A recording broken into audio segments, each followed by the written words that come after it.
बिस्मिल्लाहिर्रहमानिर्रहीम, अस्सलाम वालेकुम। आज की इस वीडियो में हम बनाएंगे जी चिकन वेज मकरोनी। इसकी खास बात यह है कि ये बहुत जल्दी बन जाती है, बिल्कुल भी टाइम नहीं लगता। अगर आपको लंच में बनानी हो या फिर डिनर में तो आप बहुत जल्दी बना के सर्व कर सकते हैं। मोस्टली चाइनीज और इटालियन फूड्स ऐसे ही होते हैं, लेकिन अगर आप घर में ही चाइनीज और इटालियन फूड को एंजॉय करना चाहते हैं तो आप आसानी के साथ चिकन वेज मकरोनी को बना सकते हैं। चिकन वेज मकरोनी बनाने के लिए जो जो चीजें चाहिए सबसे पहले आप वो नोट कर लें। सबसे पहले जाएगा जी इसमें एक पैकेट मकरोनी, आप किसी भी शेप में ले सकते हैं। उसके बाद जाएगी जी चिल्ली गार्लिक केचप, मैंने आधा किलो का पूरा पैकेट इसमें यूज किया है। उसके बाद जाएगा जी चिकन 250 ग्राम यानी एक पाव। उसके बाद सब्जियों में जाएगी जी कैरेट यानी गाजर 250 ग्राम, कैप्सिकम यानी शिमला मिर्च 250 ग्राम और 300 ग्राम कैबेज यानी बंद गोभी। इन तीनों चीजों को मैंने डाइस कटिंग में कर लिया था। ये देखें क्यूब्स में मैंने इस तरह इनकी कटिंग कर ली है, आप भी इस तरह कटिंग कर लें। और इसके बाद इसके अंदर जाएगा जी 1.5 टीस्पून गार्लिक यानी लहसुन। लहसुन को बारीक पीस कर रख लिया है। उसके बाद जाएगा जी 4 से 5 टेबल स्पून कुकिंग ऑयल, सफेद सिरका 2 table spoon, soya sauce 2 table spoon. इन सारी चीजों के बाद आ जाते हैं जी खुश्क मसाला जात पर। खुश्क मसाला जात में हम यूज करेंगे जी ब्लैक पेपर यानी काली मिर्च 1.5 टीस्पून और साल्ट यानी नमक 1.5 टीस्पून। चाइनीज में और इटालियन में ज्यादा मसाला जात यूज नहीं होते, इसी वजह से ये सिंपल मसाला जात के साथ ये रेसिपीज तैयार होती हैं। जितने इसमें मसाला जात और जितने इंग्रेडिएंट्स डालने थे वो सारे मैंने नोट करवा दिए हैं। अब चलते हैं जी तैयारी की तरफ। तो सबसे पहले हमने मकरोनी को बॉईल करना है। यहाँ पर आपको बता दूं कि मकरोनी को बॉईल करना भी एक आर्ट है। अगर अच्छे से आपकी मकरोनी बॉईल नहीं होगी यानी परफेक्ट बॉईल नहीं होगी तो आपकी रेसिपी अच्छी नहीं बनेगी। तो सबसे पहले हम मकरोनी को बॉईल कर लेते हैं। इसके लिए मैंने एक पैकेट मकरोनी ली थी, वो मैं आपको पहले ही बता चुकी हूँ। आप जिस शेप की चाहे मकरोनी ले सकते हैं। मैंने यहाँ पे स्प्रिंग शेप की मकरोनी ली है, आप अपनी मर्जी के मुताबिक ऐड कर सकते हैं। अब मकरोनी को बॉईल करते हुए इसके अंदर जाएगा जी 1 टीस्पून कुकिंग ऑयल और 1 टीस्पून नमक। दोनों चीजें ऐड करने से आपकी मकरोनी बिल्कुल परफेक्ट बनेगी। तो चलते हैं तैयारी की तरफ। तो उसके लिए मैंने एक ली है कढ़ाई, उसके अंदर एक पैकेट मकरोनी है तो उस हिसाब से 8 गिलास पानी ऐड करना है। 8 गिलास पानी ऐड करने का मकसद सिर्फ यही है कि आपकी मकरोनी बिल्कुल खिली खिली सी और अच्छे तरीके से रेडी हो। और इसको अच्छे तरीके से गर्म कर लिया है 8 गिलास पानी को। ये देखिए 3 से 4 मिनट में अच्छे तरीके से बॉयल हो गया है। जब इसके अंदर बॉयल आना स्टार्ट हो जाए तो इसके अंदर हम ऐड करेंगे जी कुकिंग ऑयल, और कुकिंग ऑयल ऐड करने के अलावा इसके अंदर जाएगा जी सॉल्ट।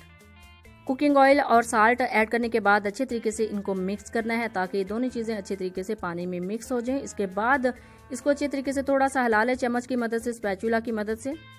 उसके बाद इसके अंदर ऐड करेंगे जी हम अपनी मकरोनी। मकरोनी को ऐड करने के बाद आपने टाइम पीरियड नोट कर लेना है। आपने 8 से 10 मिनट तक इसको कुक करना है।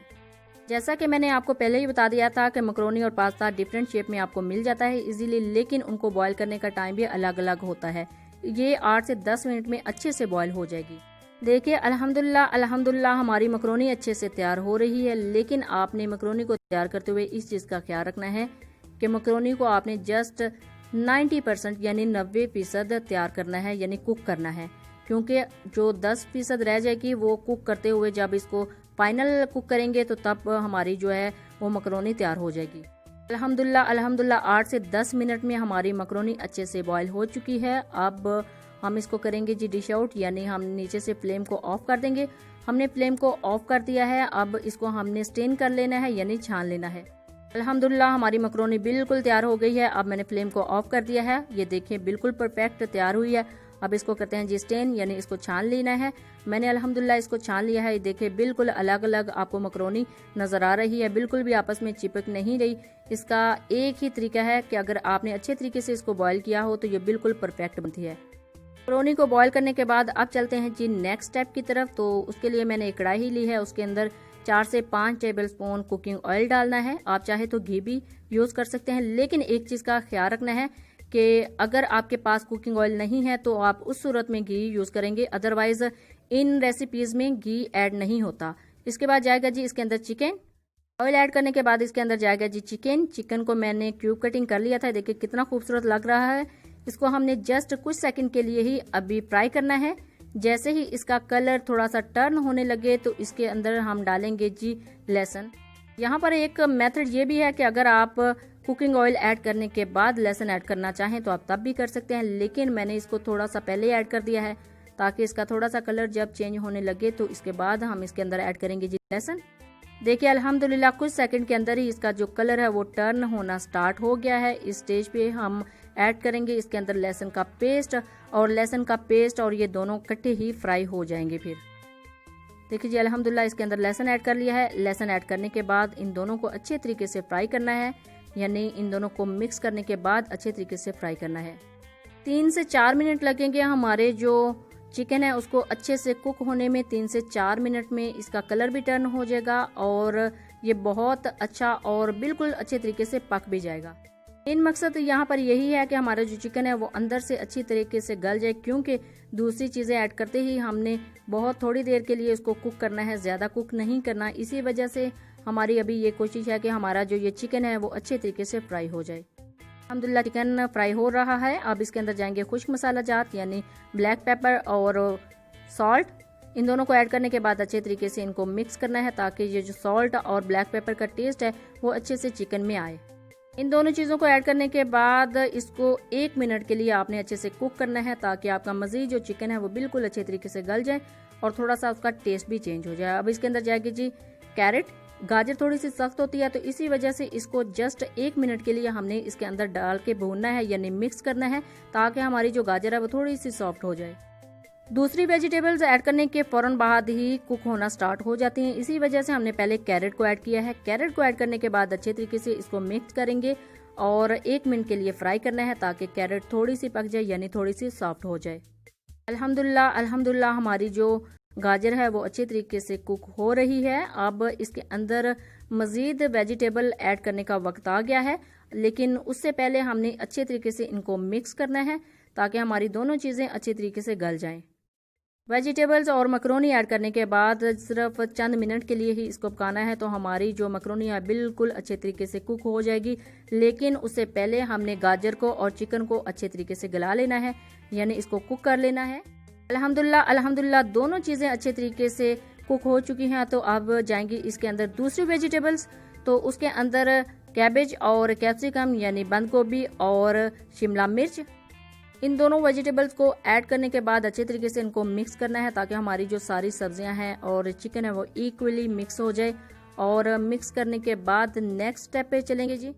अल्हम्दुलिल्लाह हमारी जो वेजिटेबल्स है वो अच्छे तरीके से मिक्स हो गई हैं। अब चलते हैं जी नेक्स्ट स्टेप की तरफ। तो इसके अंदर अब जाएगा जी सफ़ेद सिरका 2 टेबल स्पून।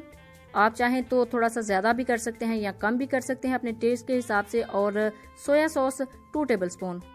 सोया सॉस और सिरके से इसका टेस्ट बहुत मज़े का हो जाता है, ये डालना भी लाजमी है, इसको आप स्किप नहीं कर सकते। आपने सोया सॉस और सिरका ऐड करने के बाद अच्छे तरीके से मिक्स करना है। मिक्स भी हो रही हैं और साथ साथ ये सारी चीज़ें कुक भी हो रही हैं। अल्हम्दुलिल्लाह अच्छे तरीके से कुक हो रही हैं। 1 से 2 मिनट में हमने इनको कुक करना है। 1 से 2 मिनट हो गए हैं, देखें कितनी अच्छी इनकी शेप आई है। अब चलते हैं जी नेक्स्ट स्टेप की तरफ। तो अब इसके अंदर जाएगी जी चिल्ली गार्लिक केचप।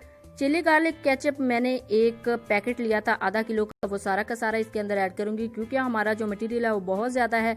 मकरोनी पूरा पैकेट है तो इसी हिसाब से मैंने आधा किलो का पूरा पैकेट जो है चिल्ली गार्लिक केचप का इसके अंदर ऐड किया है।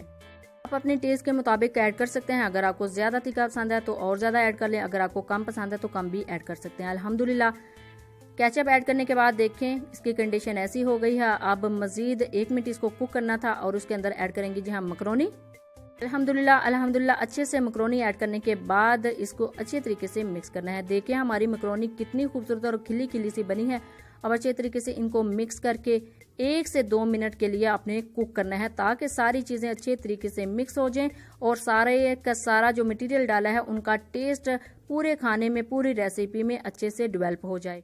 2 मिनट कुक करने के बाद अच्छे तरीके से इनको मिक्स करना है और मिक्स करेंगे और 2 मिनट कुक करेंगे तो देखिए अल्हम्दुलिल्लाह हमारी मकरोनी तैयार हो चुकी है। अब करते हैं जी डिश आउट। डिश आउट करने के लिए मैंने एक प्लेटर लिया है, प्लेटर में इसको डिश आउट करते हैं। देखिए कितना खूबसूरत कलर आया है और बहुत मज़े की बनी है। और एक ज़रूरी बात बता दूं कि अगर मकरोनी को सेम एज इट आप इसी तरीके से बॉयल करेंगे जिस तरीके से मैंने आपको सिखाया है तो आपकी मकरोनी भी इसी तरह खिली खिली सी और बहुत मज़े की बहुत अच्छी बनेगी। अदरवाइज ज़्यादा अगर कुक हो जाए तो ख़राब होने का भी खतरा है। अल्हम्दुलिल्लाह हमारे जो चिकन वेज मकरोनी है बहुत मजे की, बहुत अच्छी तैयार हुई है। जब भी बनाएं अपना फीडबैक जरूर दीजिएगा, दुआओं में जरूर याद रखिएगा। Thanks for watching. Allah Hafiz.